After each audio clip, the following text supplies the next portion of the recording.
and they also follow guidance in arguing that modernity is characterized by increasing individual choice and confidence on institutional reflexivity individualization. So individualization involves the extension of the area in which individuals are expected to make their own decisions. Beckett McGunsham said that the proportion of possibilities in life that do not involve decision making is diminishing, and the proportion of biography open to decision making and individual initiative is increasing.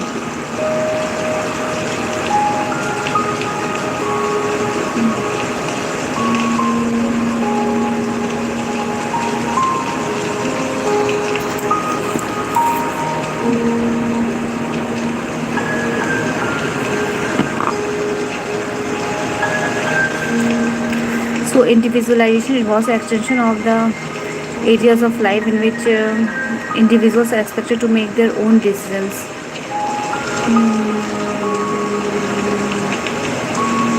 Beckett McGunsham said that the proportion of possibilities in life that do not involve decision making is diminishing, and the proportion of biography open to decision making and individual initiative is increasing.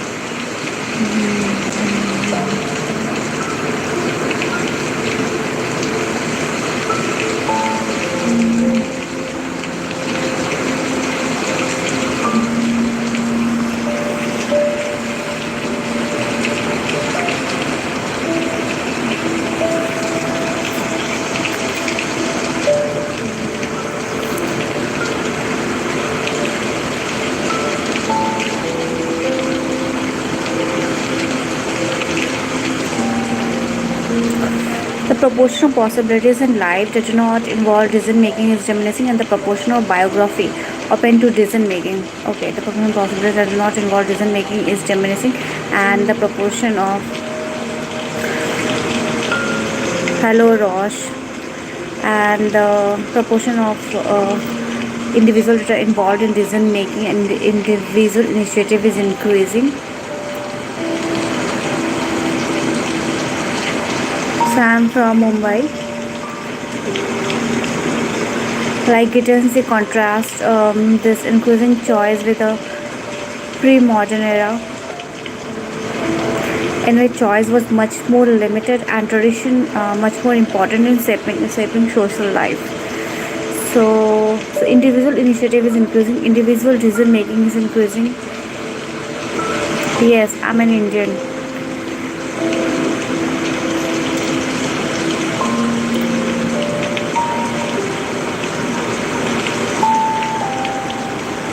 The proportion of possibilities in life did not involve decision making is diminishing, and the proportion of biography open to decision making and individual initiative is increasing.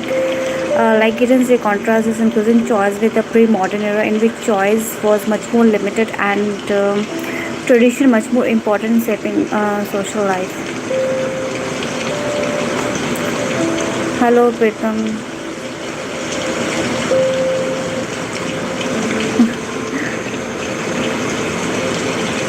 No I am an Indian.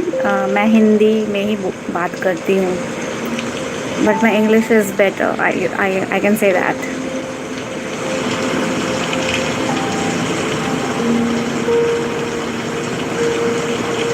Bacon and Gunsham trace the origins of the process of individualization back to the range of the factors, including the influence of Protestant ethic, urbanization, secularization. Most important of all, though, was an increase in personal mobility, both social and geographical, as modern societies opened up moving place. Hi Pretam, hi Rosh. Most important of all, though, was an increase in मतलब हाँ मैं पढ़ रही हूँ.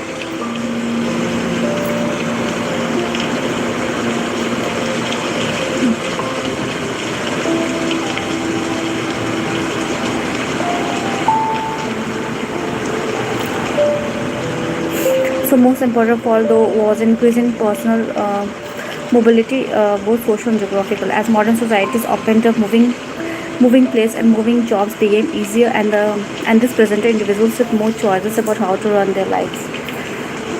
In the second half of the 20th century, this process went on to a new stage in which there was a rapid increase in available choices. The reason for this included the opening of the educational institution, the improvement in the living standards of the lower class, which freed them from the delinquent of trying to survive in poverty, and improved labor market opportunities for women. The last change has led to new uncertainties in gender roles and has particularly affected intimate relationships that led to the change in the whole concept of the marriage as a social institution.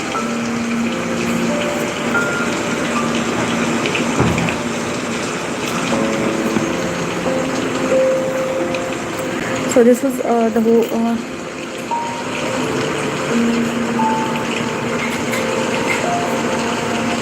IT.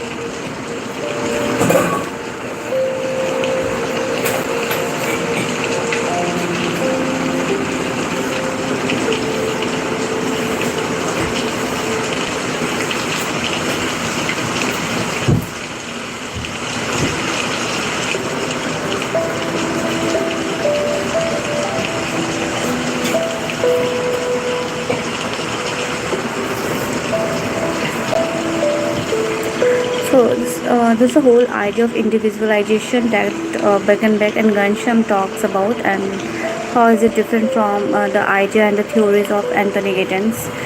So individualization, decision-making process, individuals given more importance than the society and the communities.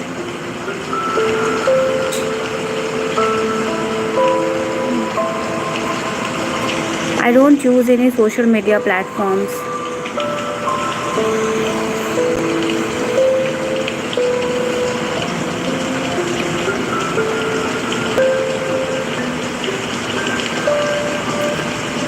Like decision making and individual initiative is increasing. Like it is a contrast this increasing choice with a pre-modern era in which choice was much more limited and the tradition was much more important in shaping the social life.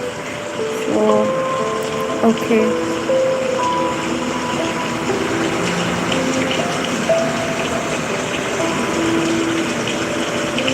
Okay, I'll check it afterwards. After this live session is done उसके बाद मैं check करती हूँ. So the proportion of the possibilities in life that do not involve decision making is diminishing, and the proportion of biography open to decision making and individual initiative is increasing. Like Giddens, they contrast this increasing choice with a pre-modern era in which choice was very much limited, was guided by the tradition and the morality of the society, much more important shaping social life. Again, by Ghanshyam trace the origins of the process of individualization back to a range of factors, including secularization, the influence of the Protestant ethic, okay, including the influence of the Protestant ethic, urbanization, secularization. Most important of all, though, was an increase in personal mobility, both social and geographical. So there was also an increase in the personal mobility as modern societies opened up moving place and moving jobs became easier, and this presented individuals with more choices about how to run their lives. So as modern societies opened up moving place and moving jobs became easier, and this presented individuals with more choices on how to run their lives. So more decision making, individualization. This changes has taken place due to urbanization, secularization, and the influence of the Protestant ethic, the secular religious sect, and also due to increase in the social and geographical mobility. So in the second half of the 20th century, this process went on to a new stage in which there was a rapid increase in available choices. Okay. The reasons for this included the opening up of educational opportunities, the improvement in living standard of the lower class, which freed them from the daily grind to trying to survive in poverty. Educational opportunities, improving living standards of the lower class, which freed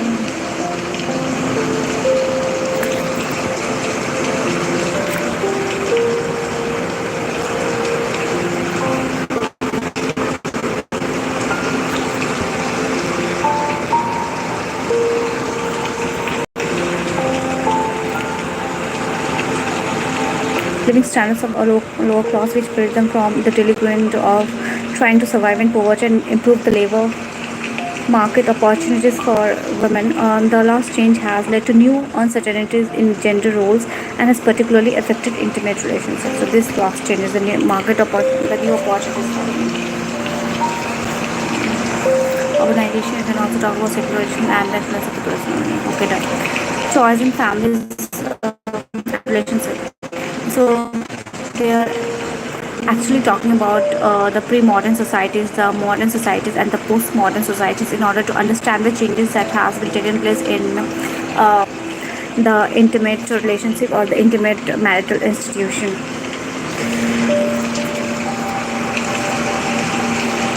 Choice in families and relationships. So in pre-modern societies, um, pre-modern societies gave people little choice about their roles in families and marriages. They did at least provide some stability and certainty. Megan Gershom say that for individuals, the severing of traditional ties means being freed of previous constraints and obligations. This is the idea of the modern society, how the relationship is changing.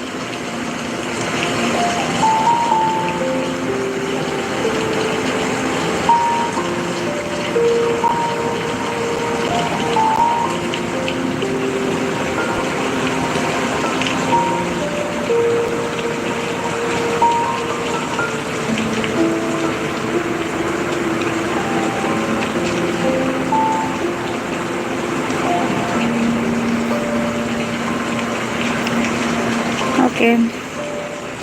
So choices in families and relationships. So in pre-modern societies gave little choice to the people about the roles in the families and marriages.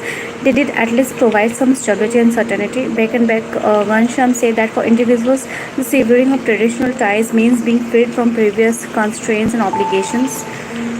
At the same time, however, the support and security offered the traditional society offered by the traditional society began to disappear, and in the absence of such support and security, individuals have to try to create a personal relationship that will provide for other needs. Beckenbeck said that the nuclear family seems to offer a sort of refuge in the chilly environment of our affluent, impersonal, uncertain society stripped of its more important than ever equally impossible role. Love is important because people believe. Hi, Rishabh. Love is important because people believe they can express and fulfill the individuality through a loving relationship. Love offers the promise of an emotional base and a security system which are absent in the outside world. However, contemporary societies prevent the formation of such relationships. This is the whole idea of the change in the marital relationship and the marriage social institution, and how the change has led to the emergence of the so-called plastic sexuality or the confluent love.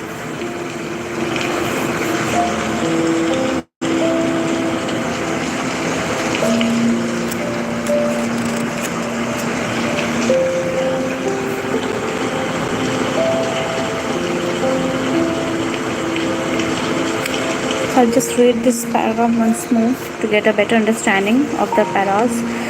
And so in pre-modern societies, the pre-modern societies gave people little choice about the roles in the family and marriages. They did at least provide some stability and certainty. Okay.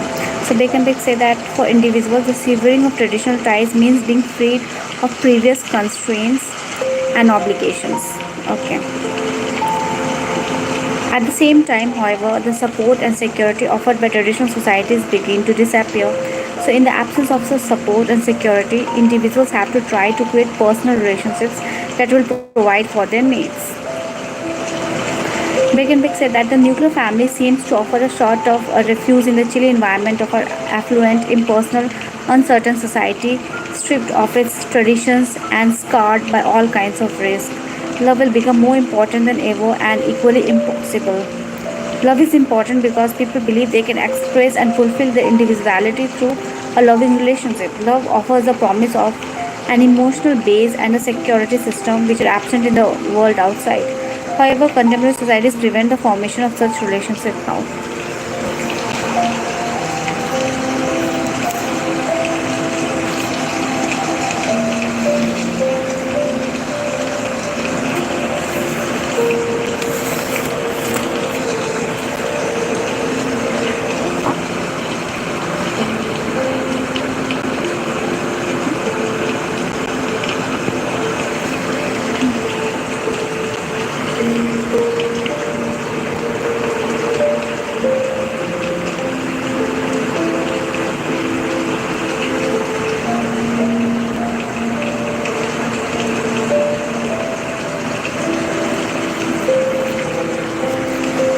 the idea of the concept of love in the modern society and how it has transformed.